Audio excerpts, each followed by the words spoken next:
Hello and welcome to Murphy's Garden. I'm in the top borders and to be perfectly honest, I'm being very disappointed with these borders. They were really lovely in the spring. I loved them with the herbaceous and the tulips and the alliums, and they looked absolutely stunning. And then there was a lot of promise of things to come. There's lots of plants in here and things that I split and moved about, but it's just been really disappointing and really flat.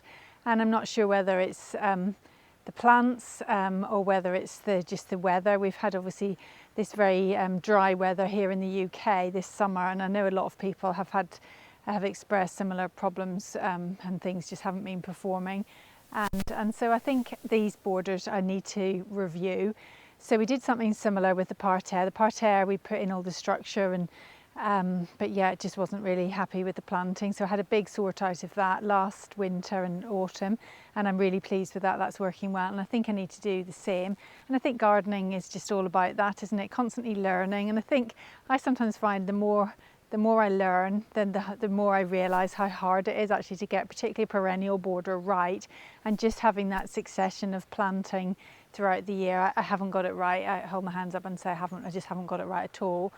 So there are plants in here, some of which are nice, but they're not plants that necessarily perform for very long.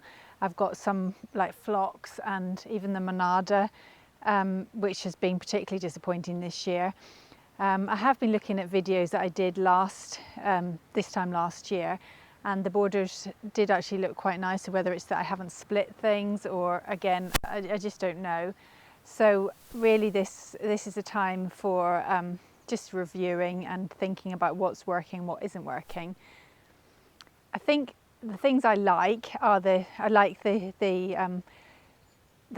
added these obelisks. We've got the 3 obelisks here, and I really like those. I think they're working very well. We planted some cuttings of the Olivia rose at the bottom of each of them, and they're still alive just about, and they're doing okay. So obviously they haven't grown much, but as they grow up through the obelisk, I think that will be nice. I like the steeper gigantea, that's looking good, and we've got that fronter border, and I like that because it's quite opaque. You can see through it, although it's got the high fronds. It's quite visible through. So I like that. The hydrangea limelight, ironically, has actually done quite well, because the hydrangeas quite often kind of collapse in hot weather. But whether that's more the this is the paniculata. Whether that's more the macrophilia that do that, this one has actually done very well. These borders are in full sun, so because we've had this very hot weather, they've taken it particularly badly because they're just in full sun all day. That and the fact that they're a bit of a distance from the sources of water. It's a bit of a walk from the water butts and things like that with watering cans. It's a bit of an effort to water, and bringing the hose up here is just not really practical. So I think I need to look at the plants and try and perhaps get more. I'd like the idea of doing more kind of prairie type planting, kind of a looser feel here. I think these borders are all about kind of big planting in big sways. I have got the Echinacea purpurea, which normally is lovely, and I regard that as a plant that does like the heat, but the petals have all fallen off, and it really hasn't been looking great at all this year.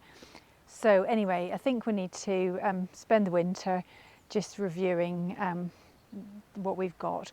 Particularly this end of the border is just not good at all. There's too many phlox. We've got the sedum, the Hylotelephium, which is good. That's a good drought resistant plant. So perhaps we need more of that, more different perhaps colours and textures of that. The Verbena bonariensis, of course, always does well, no matter what. Well, it loves drought, so it self-seeds everywhere, and it's absolutely everywhere again. So yeah, so we've got the box hedging which surrounds these borders, and we cut that earlier in the year. I think we did it, it was kind of perhaps even beginning of July, and it was very hot, and perhaps that was a mistake because it's gone quite brown where we cut it. It was sunny at the time. It was quite difficult not to do it in the sun. You meant to sort of do it on a dull day, but we couldn't because it was sunny quite a lot really. It was perhaps cut at the wrong time, and as a result we've got a lot of this kind of brown foliage on here. Some of the leaves look a bit stressed and not great. So I've got the sprayer in the background. I'm going to go round. I did a video on how to look after box hedging. So if you want to watch what we do, that's another video, but I'm going to go around and just give this a spray. I have sprayed, like the one at the front, again is in full sun, and I have sprayed that, not sprayed it, but I've also fed it with some seaweed feed, and I'd like to do the same with these, just to give them a little bit of a boost before the winter comes in. And you'll also see that we've put this edging in as well, and there is some footage which I'll show you of us putting in the edging. So that's been good, that's really nice. And what I like about that is that this border, because it's so long and so straight, if it goes wobbly, which tends to happen as the season goes on, the lines can sometimes meander a little bit, and once it does that, then it really loses the kind of sharpness of the nice straight edge. And it's nice to have this very defined straight edge, and then with lots of kind of flowing planting. So that's the look we're going for. So because of that, we've got this rope edging. This is Victorian rope edging. It's reproduction, but it looks nice. So we've put that in, that's been installed. And on this side, we've got a little gap here. So what I'd like to do is just fill that with some gravel. And then on this side, the grass will grow right up to the edge. So we need to put some soil in here and some grass seed. I'm not going to do that yet because it's so dry. So we'll wait until the autumn comes, and we'll then reseed it in this area. So there's lots of plans for this site. We've got lots of things that we want to do to this area, and I think we'll revisit it and try and just do what we did to the parterre, and just get it. Improve it and see what we can do to make it a lot better. And the other plan for this area, we've got this big bit of grass in the middle, and we just felt that it needs something here, and it would be nice to have a rill of water running up the middle, not very wide, just up the middle, and that would reflect the sky and also perhaps some of the planting, particularly from the steeper. So I think that would look nice. So that's something that we would like to get to. And then the other plan for this area is at the end there, you can see the white bench.